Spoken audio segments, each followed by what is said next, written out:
Livro Nossa Senhora de Fátima, William Thomas Walsh. Capítulo 5. 13 de maio de 1917. Nenhuma das crianças contou a aparição do anjo, nem em casa, nem em parte alguma. Só pude acreditar nisso depois de ter ido a Portugal e conversado com alguns pastorinhos da mesma idade que andam descalços por entre as escarpas da Serra d'Aire. Os meninos são de baixa estatura, de olhos muito vivos e dentes fortes e brilhantes. As meninas, de porte ereto e formas harmoniosas, são bem mais precoces que as nossas e não se pode julgá-las pelos nossos padrões. A responsabilidade que pesa desde cedo sobre uns e outros desenvolve-lhes o espírito de iniciativa, torna-os audazes e decididos, quer nos juízos, quer nas atitudes.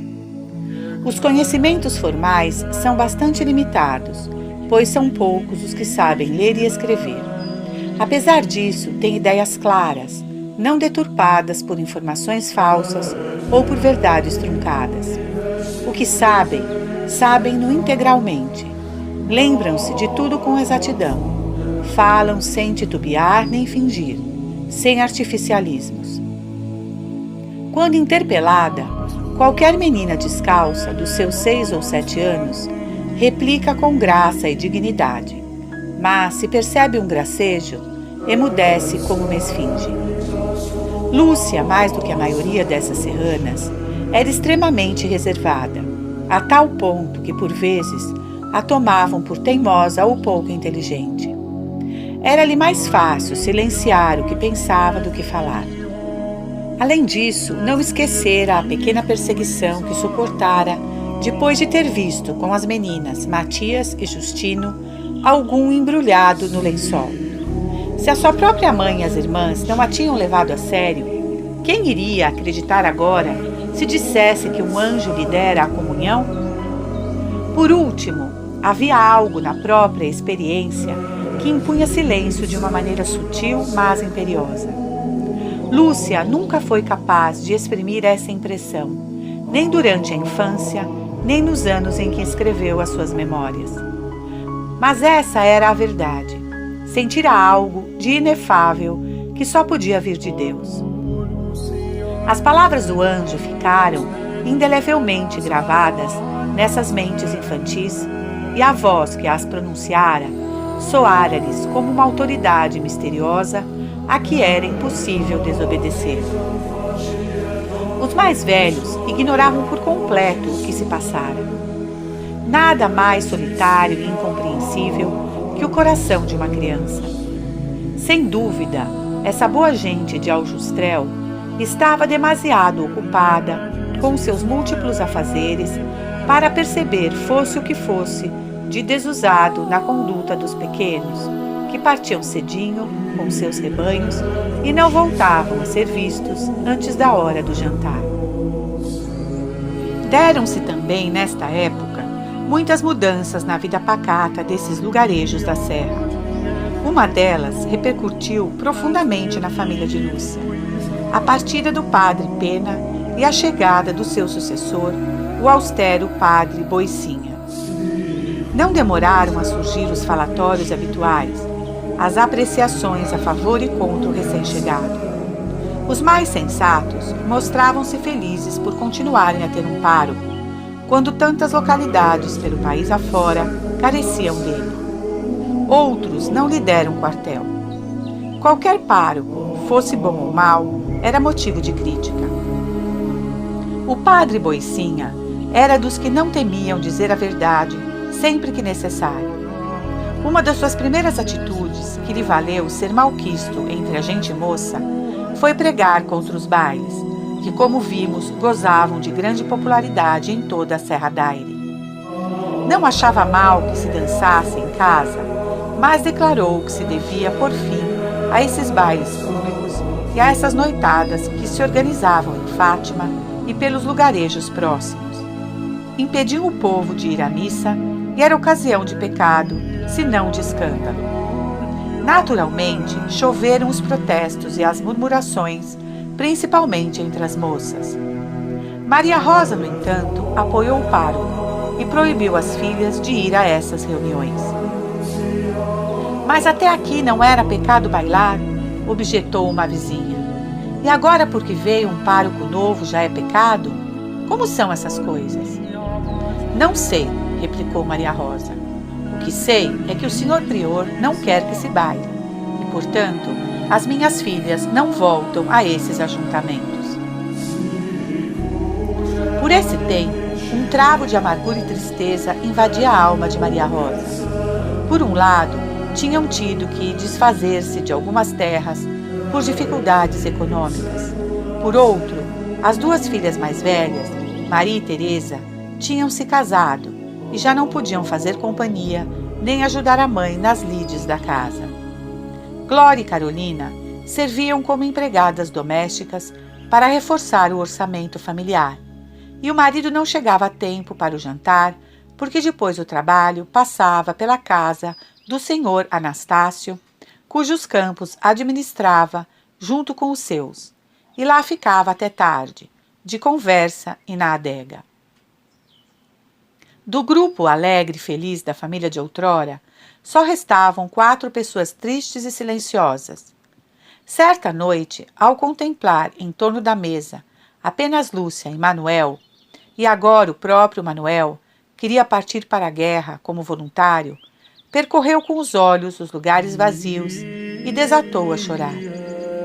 Meu Deus, para onde foi a alegria deste lar?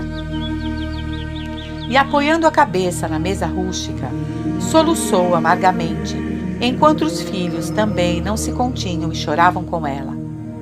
Foi uma das cenas mais tristes que Lúcia presenciou na sua vida, segundo ela própria diz. Maria Rosa continuou a afligir-se e consumir-se. Manuel submetera-se ao reconhecimento médico e conseguira alistar-se. Mas antes de deixar a casa, a mãe caiu gravemente doente e piorava de dia para dia. Recorreram a um médico de um vilarejo próximo, mas sem resultado. Glória teve de deixar o trabalho para cuidar da casa. Consultaram-se outros médicos das redondezas e nenhum atinava com a doença. O padre Boicinha, que fora notando o estado de fraqueza da sua paroquiana, ofereceu-se para levá-la a Leiria, a cidade mais próxima, a fim de ser examinada por um cirurgião tido como excelente. Certo dia, o bom padre apareceu com sua carripana puxada à mula, ajudou a paciente a subir e partiram em companhia de Teresa, uma das filhas casadas.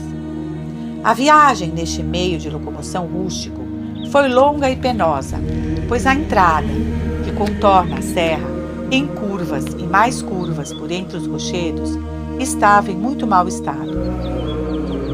Por fim deixaram para trás o mosteiro de Batalha e avistaram no alto de um monte as ruínas do velho castelo do século XIV, onde Santa Isabel havia rezado e sofrido, porque tal como Maria Rosa, também tivera um marido que lhe dera preocupações.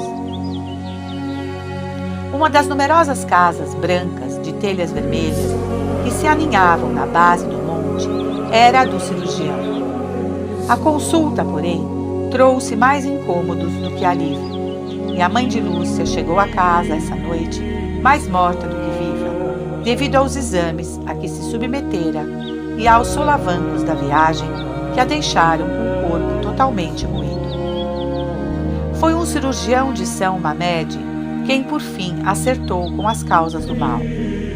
Diagnosticou uma lesão cardíaca, uma vértebra deslocada e os rins abaixo do lugar. Prescreveu um tratamento rigoroso com pontas de fogo e diversos remédios. Pobre Maria Rosa, era como a mulher do Evangelho que sofrera muito nas mãos de vários médicos. Lucas 8:43. Lúcia lembrou-se muito em todos esses dias do que o anjo da paz dissera. O seu maior consolo era meditar com frequência nas palavras que lhe ouvira. Sobretudo, aceitai e suportai com submissão o sofrimento que o Senhor vos enviar. Vi agora como se cumpria a predição. coragem no começo. Devia armar-se de valentia e aceitar de bom grado esse sofrimento. Sem poder fazer nada pela mãe, ia para junto do poço e punha-se a rezar e a chorar sozinha. Às vezes, Francisco e Jacinta iam ter com ela e juntavam-se às suas lágrimas e orações. Não deviam estar a par de tudo o que se passava naquela família, mas sabiam, pelo menos, que as coisas não iam bem por lá, e os seus corações generosos sofriam com o sofrimento da prima. Embora ainda muito pequena, Jacinta começava a penetrar no mistério da dor. Dizia sempre: meu Deus, ofereço-vos todos esses sacrifícios e sofrimentos em reparação pelos pecadores e pela sua conversão. Como iam agora tristonhos e calados esses 3 pastorinhos ao conduzirem as suas ovelhas pelas urzes emaranhadas da serra na primavera de 1917. No entanto, ao ouvirem a algazarra feliz dos bandos de crianças a brincar e a cantar, modinhas conhecidas pelos campos próximos, deviam certamente pôr-se também a dançar e a cantarolar sob a aragem fresca de abril. Mas essas cantigas já não traziam a nota alegre de outrora. Como poderiam eles ser os mesmos, depois de terem visto o que tinham visto? Além disso, algo de estranho e misterioso pairava no ambiente daquela primavera. Era como se o hálito da morte soprasse sobre o frescor das novas flores. A depressão era geral. Maria Rosa ficou desolada com a partida de Manuel. Um dos irmãos de Jacinta também partira para a guerra e diziam-no morto. Felizmente, o boato não se confirmou, mas o tio Marco e a família passaram dias de angústia e incerteza. Certa tarde, em que Jacinta e Francisco choravam pensando no irmão, Lúcia, para distraí-los, convidou-os a dançar. E os pequeninos, enxugando ainda as lágrimas do rosto, puseram-se a ensaiar os seus passos. Mas não se animavam. Era frequente os 3 permanecerem em silêncio e absortos, enquanto caminhavam pelas sinuosidades da serra, por entre as pedras ásperas dos valinhos, ou contemplavam o vale das encostas do Cabeço. Tinham adquirido consciência de que existia um mundo angustiado, uma humanidade às voltas com o incompreensível mistério do sofrimento. O próprio mês de maio, o mês de Maria, o mês de reflorir da vida e da alegria, parecia pesar sombriamente sobre o mundo nesse ano. A 5 de maio, o Papa Bento XV lamentou numa encíclica memorável a guerra cruel, esse suicídio da Europa. Fazia-se eco da tristeza universal que se abatia sobre os povos e indicava a fonte de toda esperança. Depois de implorar a Deus que impelisse o coração dos governantes a buscar a paz e de incitar todos os homens à penitência e à oração, invocava especialmente aquela que é a medianeira de todas as graças. Com a mais acentrada confiança, desejamos depor nas mãos da Santíssima Virgem a súplica dos seus filhos aflitos. Nessa hora angustiosa, recorramos todos à excelsa Mãe de Deus, que nos há de salvar. Ordenava que se acrescentasse na ladainha do terço a invocação: Rainha da Paz, rogai por nós. E prosseguia: a Maria, que é Mãe de Misericórdia e todo-poderosa pela graça, elevem-se, pois, ardentes e amorosas súplicas de todos os cantos da terra, dos templos magníficos e das mais humildes capelinhas, dos palácios reais, das mansões dos ricos e das mais pobres choupanas, dos campos e dos mares encharcados de sangue, de toda a parte onde haja uma alma fiel. Cheguem até ela os gritos de angústia das mães e das viúvas desoladas, os lamentos dos pequeninos, os suspiros de todos os corações generosos. Possa a sua solicitude, tão terna e benigna, obter a paz para o nosso mundo atormentado. É pouco provável que Lúcia e seus primos tivessem ouvido falar da encíclica, que nem chegara a ser publicada na imprensa. Uns dias depois, a 13 de maio de 1917, puseram-se a caminho da serra. Era um domingo esplendidamente luminoso. De manhã, muito cedinho, o tio Marto atrelou a carroça para levar a tia Olímpia à batalha. Assistiram à missa na maravilhosa igreja e a seguir fariam algumas compras na feira próxima. Entre outras coisas, queriam comprar um pouquinho para cevá-lo. Recomendaram às crianças que fossem à missa em Fátima e partiram alegres e bem dispostos. Passava já do meio-dia quando Jacinto e Francisco transpuseram o pátio e tocaram o rebanho em direção à lagoa, onde, como de costume, Lúcia esperava por eles com as suas ovelhas.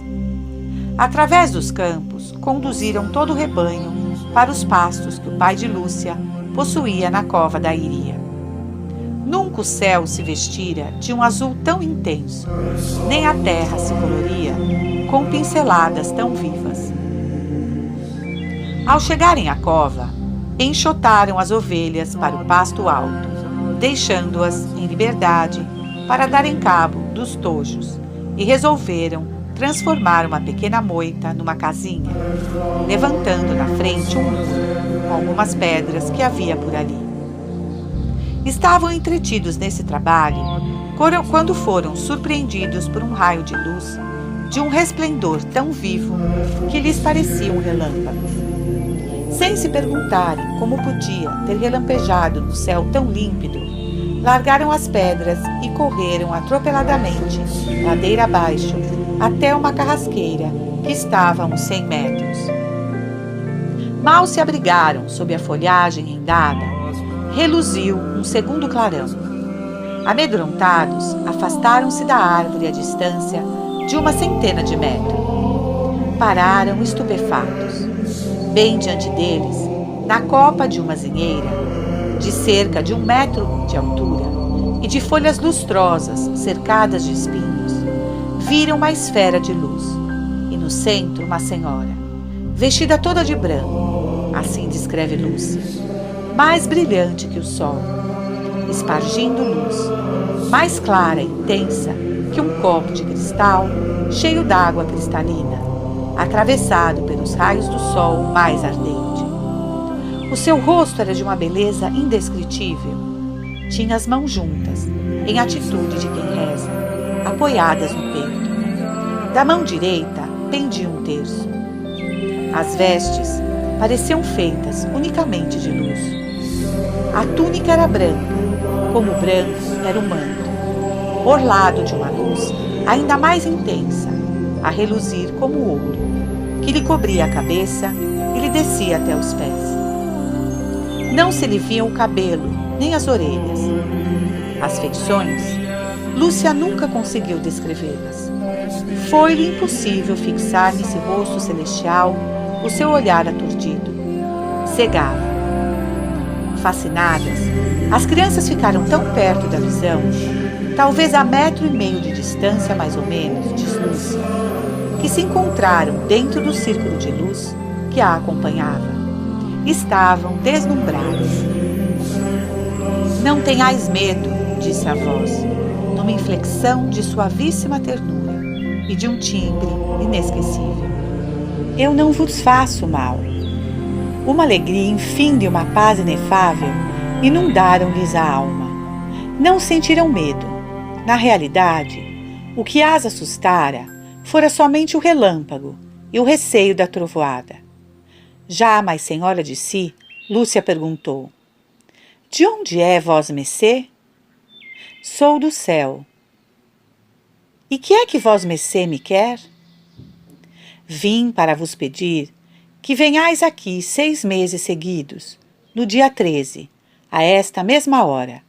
Depois vos direi quem sou e o que quero. Depois voltarei ainda aqui uma 7ª vez. E eu também vou para o céu? Sim, vais. E a Jacinta? Também. E o Francisco? Também. mas tem que rezar muitos terços. Ó céu! Lúcia lembrou-se então de duas moças que tinham morrido havia pouco. Eram suas amigas e costumavam ir à sua casa para aprender a tecer com Maria. E a Maria das Neves já está no céu? Indagou. Sim, está. E a Amélia? Está no purgatório até ao fim do mundo. O purgatório, até ao fim do mundo. A senhora disse ainda: quereis oferecer-vos a Deus para suportar todos os sofrimentos que Ele quiser enviar-vos em ato de reparação pelos pecados com que Ele é ofendido e de súplica pela conversão dos pecadores? Sim, queremos. Ides, pois, ter muito que sofrer, mas a graça de Deus será o vosso conforto. Ao pronunciar as palavras, a graça de Deus, a senhora abriu pela primeira vez as mãos e delas saiu uma luz tão intensa que o seu reflexo envolveu as crianças, penetrou-lhes no peito e atingiu-lhes o mais íntimo da alma, fazendo-nos ver a nós mesmos em Deus. São palavras de Lúcia, mais claramente do que nos vemos no melhor dos espelhos. Por um impulso irresistível, prostraram-se de joelhos e começaram a repetir intimamente: ó Santíssima Trindade, eu vos adoro. Meu Deus, eu vos amo no Santíssimo Sacramento. A senhora esperou que terminassem. Disse-lhes então: rezem o terço todos os dias, para alcançarem a paz para o mundo e o fim da guerra. Em seguida, começou a elevar-se serenamente da azinheira, subindo em direção ao nascente, até desaparecer na imensidade da distância.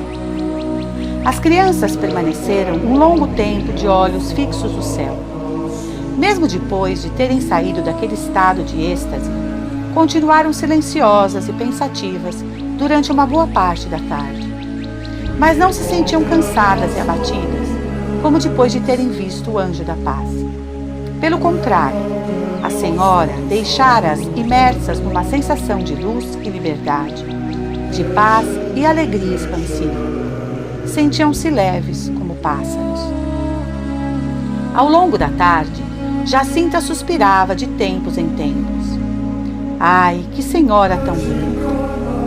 Pouco depois, puseram-se a falar com tal desenvoltura que Lúcia achou prudente adverti-las de que não contassem nada a ninguém, nem mesmo às mães. Francisco vira a senhora, mas não a ouvira, e sentiu-se imensamente feliz quando as meninas lhe repetiram as palavras que dissera. Comoveu-se especialmente com a promessa de que iria para o céu. Com o rosto entre as mãos, exclamava: ó, minha senhora, terços rezo todos quantos vós quiserdes. Ai, que senhora tão bonita, repetia Jacinta. Estou mesmo a ver, ainda vais dizer a alguém, dizia-lhe Lúcia receosa. Não digo não. Está descansada, respondia a pequena. Francisco fez a mesma promessa, mas Lúcia tinha suas dúvidas, principalmente a respeito de Jacinta.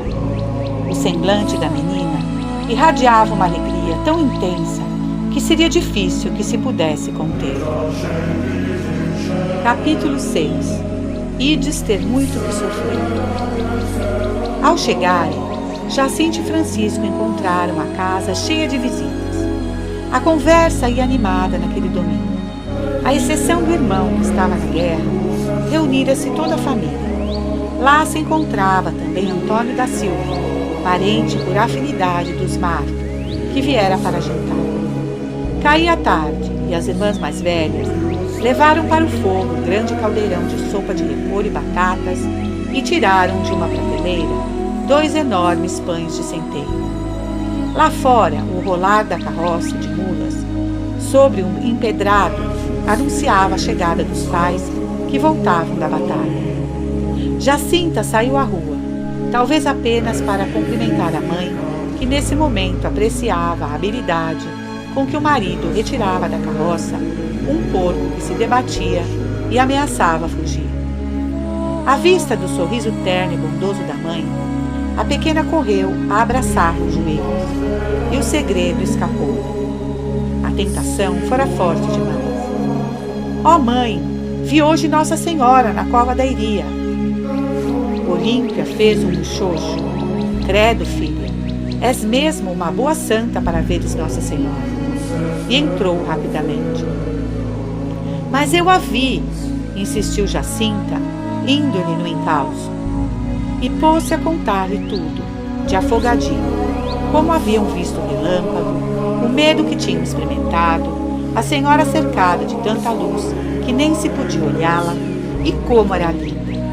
Dissera-lhes que deviam rezar o terço todos os dias, e que os 3 iriam para o céu, nada menos que o céu. Olímpia viu que não se tratava de uma simples brincadeira. Mas como podia tomar aquilo a sério? E repetia a filha: és bem doidinha, como se Nossa Senhora te fosse aparecer, a ti. Foi tratar da ração do porquinho, começando a prepará-lo assim para a grande festa da família naquele ano. Entretanto, o tio Marto prendia o animal num cercado ao lado do curral e entrava para o jantar. Estava calado e exausto. Sentou-se ao pé do fogo e serviu-se da sopa de legumes. Olímpia sentou-se ao seu lado e, para distraí-lo, mencionou a estranha história que ouvira da pequenita. Ó, Jacinta, conta lá como foi isso de Nossa Senhora na cova da Iria. Sem perda de tempo, Jacinta repetiu tudo. Os seus olhos brilhavam, comovidos, e tinha as faces afogueadas. Era evidente que fosse o que fosse que tivesse acontecido, a menina estava muito excitada. O senhor Marto afastou gravemente o prato e, dirigindo-se ao filho, perguntou-lhe o que sabia de tudo aquilo. Não se sabe ao certo o que o rapaz disse, mas aparentemente foi o suficiente para confirmar o relato da irmã. Olhando demoradamente, ora para um, ora para outro, o tio Marto procurava decifrar o que havia por trás de tudo aquilo. Olímpia continuava a relutar em tomar a coisa a sério. És mesmo uma boa santinha, voltava a repetir, para Nossa Senhora te aparecer. Havia também humildade no seu ceticismo. Ela e o irmão, Antônio, pertenciam a uma família simples e rude, mais conhecida pela sua simpatia e espírito alegre do que pela sua piedade. Até hoje parece muito admirada com o que se passou com seus filhos. Bem, se os pequeninos viram uma mulher vestida de branco, sentenciava Antônio da Silva, quem pode ter sido senão Nossa Senhora? O senhor Marto era homem de reflexão lenta, mas precisa. Ponderou cuidadosamente os argumentos, sondou os olhares e interpretou as inflexões de voz. Certificou-se de que não lhe pregavam uma peça. Não era embuste. Não poderiam estar mentindo. Ai, Jesus, repete até hoje. Nunca apanhei o Francisco a mentir, nem a Jacinta. Por fim, disse o que pensava. Desde o princípio do mundo, Nossa Senhora tem aparecido muitas vezes, de diversas maneiras, e é o que vale.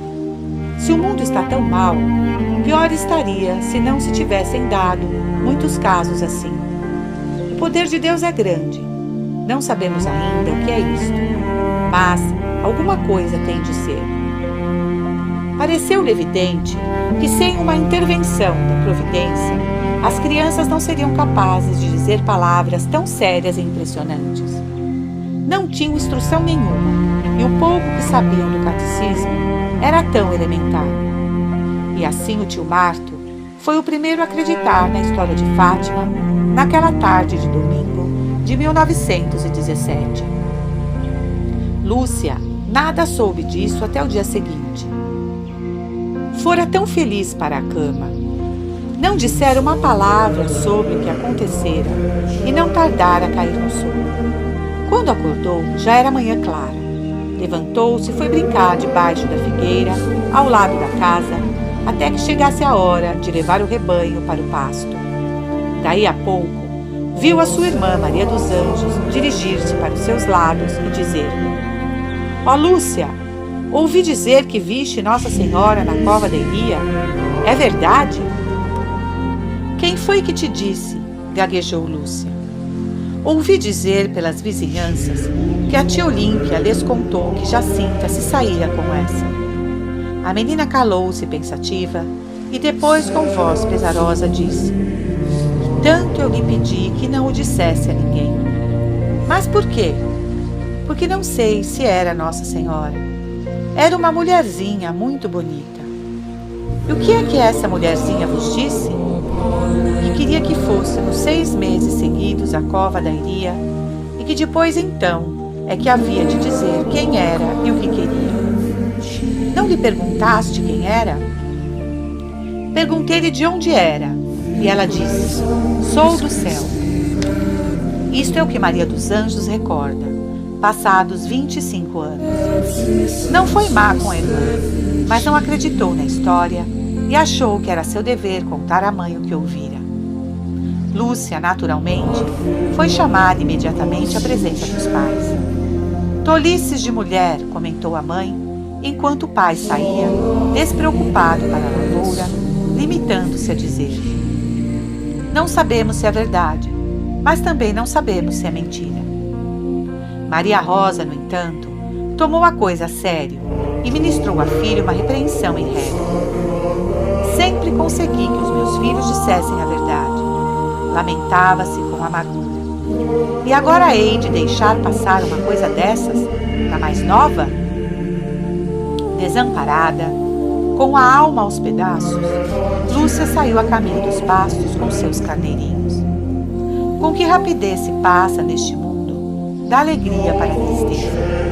Descendo a rua, viu ao longe o pequeno Francisco, que se aproximou todo contrito. Lhe deu a notícia de que a irmã tinha contado tudo à noite em casa. Quando Jacinta chegou, escutou a prima de cabeça baixa e lágrimas nos olhos. Vês? Eu bem me parecia. Eu tinha cá dentro uma coisa que não me deixava estar calada.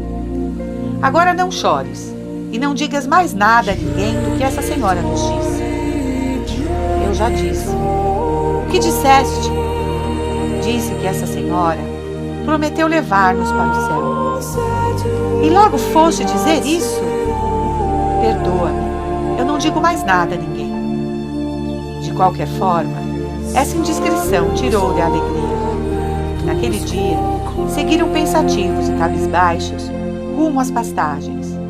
A certa altura, Jacinta sentou-se e deixou-se ficar imóvel e silenciosa.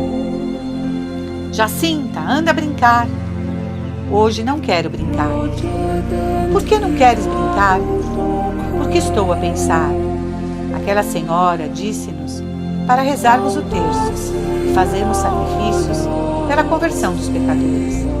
Agora, quando rezamos o terço, temos que rezar a Ave Maria e o Padre Nosso inteiros. E os sacrifícios, como os havemos de fazer? Francisco teve uma ideia. Damos a merenda às ovelhas e fazemos o sacrifício de não merendar. Desde então, muitas vezes, limitavam-se a beber a água do barreiro, onde também bebia o gado e as mulheres lavavam a roupa. Jacinta, por sua vez, achou um modo muito melhor de se desfazerem da merenda. Um dia, cruzaram-se com umas criancinhas pobres da moita, a menos de 1 quilômetro de distância, que vinham mendigar em Aljustrel. Damos a nossa merenda àqueles pobrezinhos, pela conversão dos pecadores? Propôs. E os outros 2 concordaram. Lá pelo meio-dia, apertou-lhes a fome e procuraram pela charneca logo que comer. Francisco subiu a uma azinheira e colheu algumas bolotas. Acharam-nas gostosas. Jacinta decidiu que, se estavam tão gostosas, não havia sacrifício em comê-las. Apanhou algumas bolotas verdes debaixo de um carvalho e começou a mastigá-las. Sim, eram amargas como fel, admitiu, mas queria oferecer esse mau sabor pela conversão dos pecadores. A partir desse dia, foi essa a única merenda de Jacinta, junto com azeitonas verdes e ácidas. Jacinta, não comas isso, que amarga muito, disse-lhe Lúcia certa vez. Pois é por amargar que o como, para converter os pecadores, replicou Jacinta singelamente. Não se passou muito tempo e as criancinhas pobres aprenderam a esperar por eles à beira da estrada. Os três entregavam-lhe com prazer as suas merendas e contentavam-se com o que pudessem colher pela serra. Eram então nosso sustento nesses dias: pinhões, raízes de campainhas, é uma florzinha amarela que tem na raiz uma bolinha do tamanho de uma azeitona, amoras, cogumelos e umas coisas que colhíamos na raiz dos pinheiros, que não me lembro agora como se chamam, recorda-se Lúcia. E dá a entender modestamente que Jacinta era mais decidida em satisfazer os desejos da senhora. A Jacinta tomou tão a peito os sacrifícios pela conversão dos pecadores que não deixava escapar ocasião alguma. Num dia particularmente escaldante, dirigiam-se juntos a um pasto que Maria Rosa alugara aos vizinhos. Como de costume, as merendas tinham sido dadas aos pobrezinhos. Ao chegarem ao pasto, sentiam-se cansados, famintos e mortos de sede. Não havia água que pudesse beber nas proximidades. O próprio Francisco fora incapaz de beber do pequeno charco onde as ovelhas matavam a sede. Que importava? Seria mais um sacrifício pelos pecadores, como faziam habitualmente. Mas o sol continuava a apertar tanto que cada vez lhes custava mais aquela resolução, até que Lúcia sugeriu que fossem ao lugar mais próximo e pedissem um pouco de água. Bateram à porta de uma velhinha que lhes deu não só um cântaro cheio de água fresca, mas também um pão enorme para repartirem entre os três. Quando retornaram ao pasto, Lúcia ofereceu primeiro a água ao Francisco. Não quero beber, disse este. Por quê? Quero oferecer pela conversão dos pecadores. Bebe tu, Jacinta. Também quero oferecer o sacrifício pelos pecadores. O final da cena, relatada de passagem por Lúcia, muito tempo depois, lembra o gesto daquele rei, antepassado do Messias e de sua mãe, Nossa Senhora de Fátima. Um soldado trouxera-lhe água, arriscando a própria vida. Mas o rei, apesar de desfalecer de sede e cansaço, após o ardor da batalha, derramara-a no chão em sacrifício de ação de graças ao Senhor, do Deus dos Exércitos. A pequena pastora de Aljustrel obedecia ao mesmo espírito do rei Davi e conta o episódio com a mesma expressividade. Deitei então a água na cova de uma pedra para que a bebessem as ovelhas e fui levar a infusa, o jarro, à sua dona. O calor escaldava cada vez mais, parecia aumentar a cada instante. Os grilos e as cigarras faziam coro com o coachar das rãs do açude próximo e o barulho era ensurdecedor. Debilitada pelo jejum e pela sede, Jacinta não se conteve. Diz aos grilos e às rãs que se calem, dói-me tanto a cabeça. Francisco replicou: não queres sofrer isto pelos pecadores? Apertando a cabeça entre as mãozinhas, Jacinta respondeu: sim, quero, deixe-as cantar. Enquanto as crianças levavam tão a sério os desejos da linda senhora, Maria Rosa obstinava-se em desfazer o que considerava uma desonra para a família. Mortificada pelo falatório das vizinhas, deprimida pelo seu precário estado de saúde, que a levava a exagerar tudo, dizia-se responsável diante de Deus e queria obrigar a filha a confessar que havia mentido e induzido os pequenos a fazerem o mesmo, enganando assim quem sabe quantas pessoas de bem. À custa de promessas e ameaças, repreensões e carícias, fez o possível para levar Lúcia a perder a serena segurança com que repetia sua história. Ou tu desenganas essa gente, confessando que mentiste, ameaçou-a certa vez, ou eu te fecho num quarto onde não possas ver nem a luz do sol. Em outra ocasião, exasperou-se tanto que bateu na filha com o cabo da vassoura. Esgotados todos os recursos, levou-a um dia à paróquia. Talvez o senhor prior conseguisse despertar-lhe o remorso e arrancar-lhe uma retratação. Mas foi tudo inútil. Lúcia começou a compreender o sentido das palavras da senhora. E, depois, ter muito que sofrer. Não só a mãe continuava a bater-lhe e a recriminá-la, mas as irmãs a magoavam muito mais cruelmente do que supunham, expondo-a ao ridículo. Toda a gente em Aljustrel parecia estar contra ela. Um dia, ao passar pelas ruas calçadas de pedra, ouviu uma mulher dizer: "Ah, se fosse minha filha!" E um homem de varapau na mão.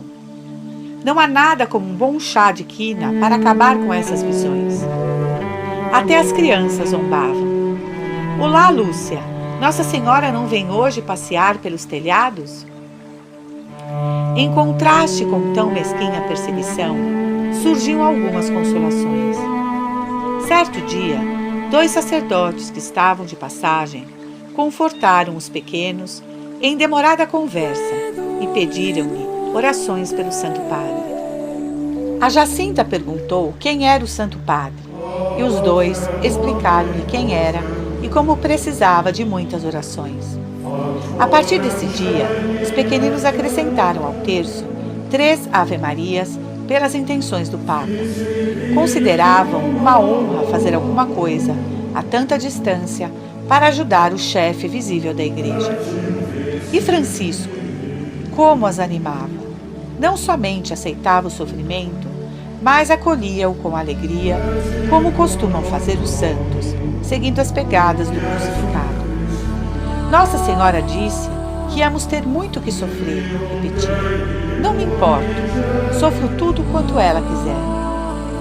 Quando via a Lúcia a ponto de chorar, pensando nos maus tratos que recebia em casa, dizia-lhe: "Deixa lá, não disse Nossa Senhora que íamos ter muito que sofrer?"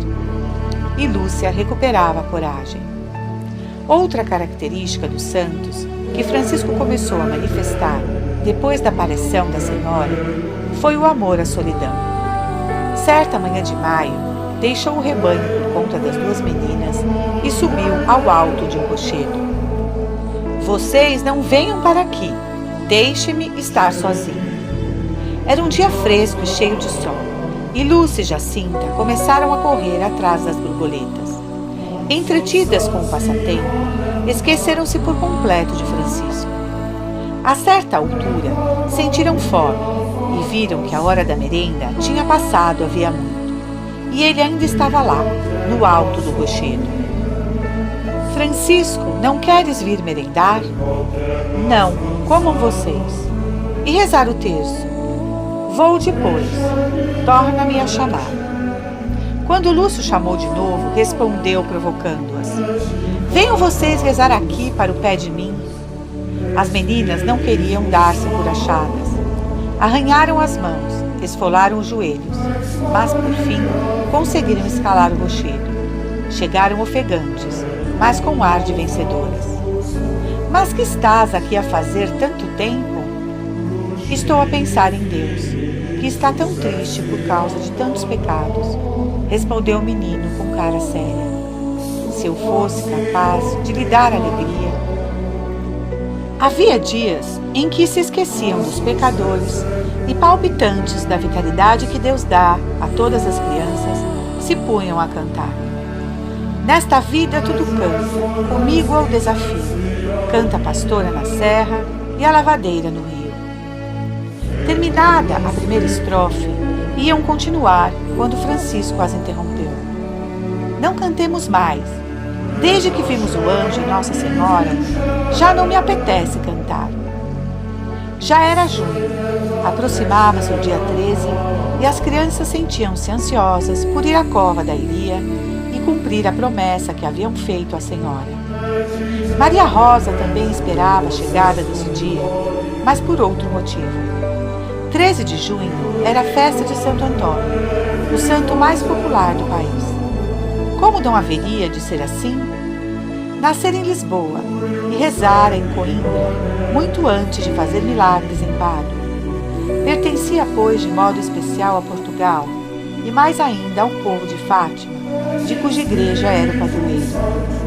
Nesse dia, haveria missa cantada, sermão festivo, procissão solene, bem como música, fogos de artifício e diversões sem conta. E como o santo fora muito esmoler, haveria também uma farta distribuição do pão de Santo Antônio, pães brancos e apetitosos, que se distribuiriam entre os pobres, em vez do pão preto de centeio de todos os dias.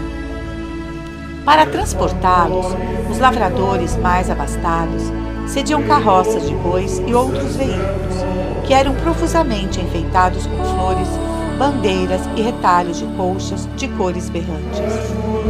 À medida que chegavam, alinhavam-se num espaço livre contíguo à igreja, e os pobres e as crianças iam passando em fila para receberem o seu pão. Ninguém se ia embora de mãos vazias. Maria Rosa sabia como os pequenos gostavam desta festa, com o pão fresco, a música alegre, o colorido esfuziante das bandeirinhas, o pipocar dos foguetes.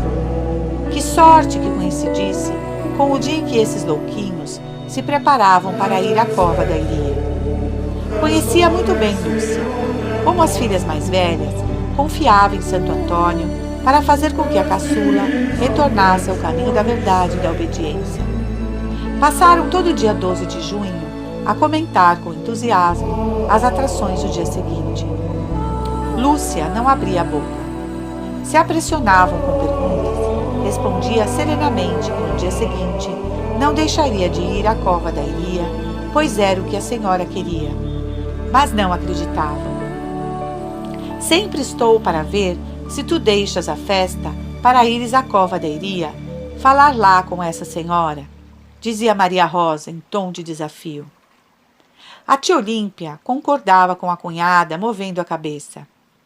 Também sabia, por experiências passadas, como Jacinto e Francisco eram loucos por esta festa. Não seriam capazes de deixar tudo isso para irem atrás de uma senhora imaginária.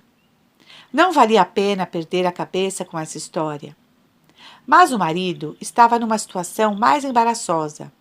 Não lhe havia pedido a filhinha que a acompanhasse à cova da Iria? Por um lado, não queria expor-se ao ridículo. Por outro, como contrariar a filha? Felizmente lembrou-se de que no dia 13 haveria feira na aldeia vizinha e de que tinha de deslocar-se até lá para comprar uma junta de bois. Não iria, pois, nem à festa, nem ao lugar da aparição. Aliás, não era sua obrigação cuidar antes de mais nada das suas lavouras? A tia Olímpia gostou da solução e resolveu acompanhar o marido. Maria Rosa era menos conciliadora. Fez o que pôde para dissuadir Lúcia de ir à cova da Iria, e teria com certeza tomado medidas mais severas se não tivesse falado do assunto com o novo pároco, o padre Manuel Marques Ferreira. Se insistirem, deixe-os ir e veja o que acontece, aconselhou-a o prior com prudência. Depois traga-os aqui. Conversarei com os pequenos para ver se consigo deslindar o fio desta meada.